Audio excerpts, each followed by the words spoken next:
ನಮಸ್ಕಾರ. ನೀವು ನೋಡ್ತಾ ಇದ್ದೀರಾ ಟಿವಿ ವಿಕ್ರಮ ವಿಶೇಷ ಕಾರ್ಯಕ್ರಮಕ್ಕೆ ಸ್ವಾಗತ. ನಾನು ಜೆಸಿಲ್ ಡಿಸೋಜ. ನೀವು ಇಲ್ಲಿ ತನಕ ಟಿವಿ ವಿಕ್ರಮವನ್ನ ಸಬ್ಸ್ಕ್ರೈಬ್ ಮಾಡದೇ ಇದ್ರೆ ತಕ್ಷಣ ಸಬ್ಸ್ಕ್ರೈಬ್ ಮಾಡಿ. ದಕ್ಷಿಣ ಭಾರತದಲ್ಲಿ, ಅದರಲ್ಲೂ ವಿಶೇಷವಾಗಿ ಆಂಧ್ರ ಪ್ರದೇಶದಲ್ಲಿ ಬಿಜೆಪಿ ಮೈತ್ರಿಕೂಟ ಭಾರಿ ಸದ್ದು ಮಾಡ್ತಾ ಇದೆ. ಆಂಧ್ರ ಪ್ರದೇಶದ ಸಿಎಂ ಆಗಿ ಪ್ರಮಾಣ ವಚನ ಸ್ವೀಕರಿಸಿದ ಟಿಡಿಪಿ ಪಕ್ಷದ ಮುಖ್ಯಸ್ಥ ಎನ್ ಚಂದ್ರಬಾಬು ನಾಯ್ಡು ಹೊಸ ಇತಿಹಾಸವನ್ನ ನಿರ್ಮಿಸೋಕೆ ಮುಂದಾಗಿದ್ದಾರೆ. ಪ್ರಮಾಣ ವಚನ ಕಾರ್ಯಕ್ರಮಕ್ಕೆ ಮೋದಿ ಬಂದಾಗ ಚಂದ್ರಬಾಬು ನಾಯ್ಡು ಅವರು ಪ್ರಧಾನಿ ನರೇಂದ್ರ ಮೋದಿ ಅವರ ಕಾಲಿಗೆ ಬೀಳೋಕೆ ಮುಂದಾಗಿದ್ರು. ಆದ್ರೆ ಪ್ರಧಾನಿ ಮೋದಿ ಅರ್ಧದಲ್ಲೇ ತಡೆದು ಚಂದ್ರಬಾಬು ನಾಯ್ಡು ಅವರನ್ನ ತಬ್ಬಿಕೊಂಡಿದ್ದು ಭಾರಿ ವೈರಲ್ ಆಗಿತ್ತು. ಈಗ ಇನ್ನೊಂದು ವೈರಲ್ ಆಗುವಂತದ್ದೇ ಮಾತನಾಡಿದ್ದಾರೆ ಚಂದ್ರಬಾಬು ನಾಯ್ಡು. ಆಂಧ್ರ ಪ್ರದೇಶದ ಮುಖ್ಯಮಂತ್ರಿ ಚಂದ್ರಬಾಬು ನಾಯ್ಡು ಅವರು ತಿರುಮಲದಲ್ಲಿರುವ ತಿರುಪತಿ ತಿಮ್ಮಪ್ಪನಿಗೆ ವಿಶೇಷ ಪೂಜೆಯನ್ನ ಸಲ್ಲಿಸಿದ್ರು. ಕುಟುಂಬ ಸಮೇತ ತಿರುಪತಿಗೆ ಆಗಮಿಸಿದ ನಾಯ್ಡು ಅವರು ವೆಂಕಟೇಶ್ವರನ ಸನ್ನಿಧಿಯಲ್ಲಿ ಪ್ರಾರ್ಥನೆಯನ್ನ ಸಲ್ಲಿಸಿದ್ರು. ನಾಯ್ಡು ಅವರ ಪುತ್ರ ಹಾಗೂ ಸಂಪುಟ ಸದಸ್ಯ ನಾರಾ ಲೋಕೇಶ್ ಕೂಡ ಮುಖ್ಯಮಂತ್ರಿಯ ಜೊತೆ ಇದ್ರು. ಭೇಟಿ ಬೆನ್ನಲ್ಲೇ ಕ್ಲೀನ್ ಟಿಟಿಡಿ ಶಪಥ ಮಾಡಿದ್ದಾರೆ ಚಂದ್ರಬಾಬು ನಾಯ್ಡು.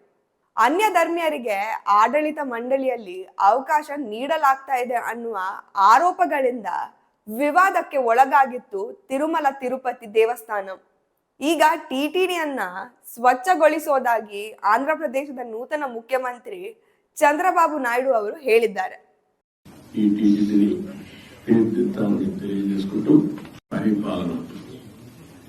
తిరుమల తిరుపతి దేవస్థానంతోనే ప్రారంభం కావాలి ప్రక్షాళన. ప్రసాద నీటిని లేకపోతే పరిశుభ్రత అన్నిటికీ తిరోధకాన్ని చేశారు.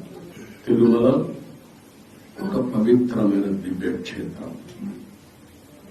ఈ పవిత్రమైన దివ్యక్షేత్రాన్ని అపవిత్రం చేయడం భావ్యం కాదు. తెల్లవారుజామున 3 గంటలకు సుప్రభాత దర్శనానికి వస్తే వైకుంఠం అంటే మనకు తెలియదు. పుస్తకాలను చదువుతాం, వైకుంఠానికి పోవాలని కోరుకుంటాం చనిపోయిన తర్వాత. ఆ సమయంలో ఇక్కడికి వచ్చి వెంకటేశ్వర స్వామి దర్శనం చేసుకుంటే వైకుంఠంలో ఉన్న అనుభూతిని కలుగుతుంది. నేను ఎన్నోసార్లు ఫీల్ అయ్యాను, ఇప్పుడు కూడా ఫీల్ అవుతున్నాను. ವೆಂಕಟೇಶ್ವರ ದೇವಸ್ಥಾನದ ಚಟುವಟಿಕೆ ನಿಭಾಯಿಸುವ ಟಿಟಿಡಿಯಲ್ಲಿ ಹಿಂದೆ ಜಗನ್ಮೋಹನ್ ರೆಡ್ಡಿ ಆಡಳಿತದ ವೇಳೆ ಅಕ್ರಮಗಳು ನಡೆದಿವು ಅಂತ ಆರೋಪ ಇತ್ತು. ಅಷ್ಟೇ ಅಲ್ಲ, ಭ್ರಷ್ಟಾಚಾರವನ್ನು ನಿರ್ಮೂಲನೆ ಮಾಡಲು ಹಾಗೂ ತಿರುಮಲದಲ್ಲಿ ಹಿಂದೂ ಧರ್ಮವನ್ನ ರಕ್ಷಿಸಲು ಬದ್ಧ ಅಂತ ಹೇಳಿದ್ದಾರೆ. ಇದು ಜಾತ್ಯತೀತರ ಕೋಪಕ್ಕೆ ಕಾರಣ ಕೂಡ ಆಗಿರಬಹುದು. ನಾನು ತಿರುಮಲವನ್ನ ಸ್ವಚ್ಛ ಮಾಡ್ತೀನಿ, ಈ ದೇವಸ್ಥಾನದಲ್ಲಿ ಗೋವಿಂದ ಗೋವಿಂದ ಅನ್ನುವ ಭಜನೆ ಮಾತ್ರ ಕೇಳ್ಬೇಕು ಅನ್ನುವ ಮೂಲಕ ಹಿಂದೂಗಳ ಮನಸ್ಸನ್ನ ಗೆದ್ದಿದ್ದಾರೆ. ಹಿಂದಿನ ಸರ್ಕಾರ ಇದ್ದಾಗ ತಿರುಪತಿ ದೇವಸ್ಥಾನದ ಆಡಳಿತ ಹಳ್ಳ ಹಿಡಿದಿತ್ತು. ಹಿಂದೂಗಳಲ್ಲದಿದ್ರು ಆಡಳಿತ ಮಂಡಳಿಯಲ್ಲಿ ಕೂತಿದ್ರು. ಹೆಜ್ಜೆ ಹೆಜ್ಜೆಗೆ ಅಕ್ರಮಗಳು ಶುರುವಾದವು. ಭಕ್ತರ ಅನುಕೂಲಗಳನ್ನ ಕಂಪ್ಲೀಟ್ ಆಗಿ ನೆಗ್ಲೆಕ್ಟ್ ಮಾಡಲಾಯ್ತು.